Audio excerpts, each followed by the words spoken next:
Hi hello श्रीपूरकर, चला आपल्या व्हिडिओला सुरुवात करूया. श्री गुरुदेव दत्त, श्री स्वामी समर्थ. आज आम्ही चाललेलो आहे जरा बाहेर. नंतर मग तिकडे बाहेर चाललेलोच आहे. भाभीच्यात जाणार होतं. मग तिथे जात जात पेप्सी घेतली. ही लहानपणी कुणी कुणी खाल्लेली आहे किंवा आता सध्याला सुद्धा कोण कोण खातं मला कमेंट करा.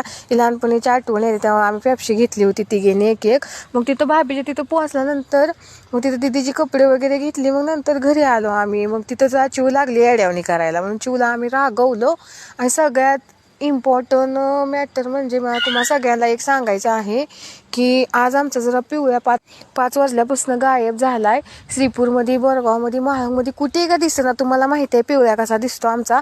त्याला प्लीज माझ्यापर्यंत आणून द्या. प्लीज माझ्या एवढं उपकार करा तुम्ही श्रीपूरमधली माणसं किंवा महामधली. माझ्या जेवढे सगळेजण व्हिडिओ बघतात ना त्या सगळ्यांपर्यंत माझा एकच मेसेज पोचवायचा आहे. आज आमचा पिवळ्या जरा गायब झाला आहे. मला खूप सॅड वाटतंय कारण ती माझा जीव आहे. मी त्याला खूप हुडकायचा प्रयत्न केला पण मला ते कुठेही सापडलं नाही. प्लीज तुम्ही कुठं तुम्हाला दिसला तरी मला कॉन्टॅक्ट करा ID वरून किंवा मला मेसेज करा, कमेंट करा. मी त्याच्यावरून तुम्हाला माझा पर्सनल नंबर देऊन कॉन्टॅक्ट करीन.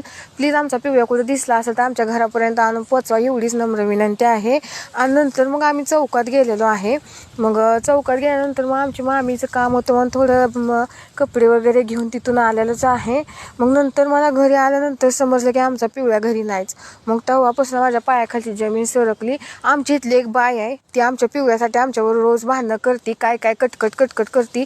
मला सगळ्यात आधी तिच्यावर डाऊट आहे. तिनं आमच्या पिवळ्याला कुठे नेऊन सोडलं बिललं आहे का. खरंच राव, कुत्र्याच्या बाबतीत कोण भांडणं करत असेल ना मला लय राग येतो. आहो ती बाई आमच्या लय डोक्या शिरली. आता तुम्ही सांगा, कुत्रं खूप खूप खूप खूप प्रामाणिक असतं. कुणी खाय टाकल्याशिवाय त्या दारात जातं का एवढं मला कमेंटमध्ये सांगा. आणि ती खरंच आम्हाला भांडती. मला तिच्यावर डाऊट आहे. तिनं आमच्या पिवळ्या नेला असेल. प्लीज तुम्हाला कुठेही पिवळ्या दिसू द्या, प्लीज मला ID वरून कॉन्टॅक्ट करा किंवा मला मेसेज करा. कुठे असेल ते दिसला असेल तिथं मी तिथे येऊन घेऊन जाईल किंवा माझ्या घरापर्यंत आणून दिलं तरी चालेल. प्लीज माझ्या पिवळ्यावर लक्ष असावं एवढी नम्र विनंती आहे तुमची. धन्यवाद. प्लीज मला एवढी मदत करा तुम्ही श्रीपूरकर. माझे व्हिडिओ जेवढे माझं पिवळ्या समजत नसेल तर आज मी स्टोरीला पिवळ्याचा फोटो लावते. ते फोटो बघून तुम्ही आमच्या पिवळ्याला ओळख चालच. प्लीज माझी स्टोरी सगळ्यांनी बघा. त्याच्यातूनच माझ्या पिवळ्याला ओळखा आणि त्याला माझ्यापर्यंत आणून द्या किंवा मला सांगा कुठे आहे ती. मी तिथे येऊन घेऊन जाईल आजच्या पुरते.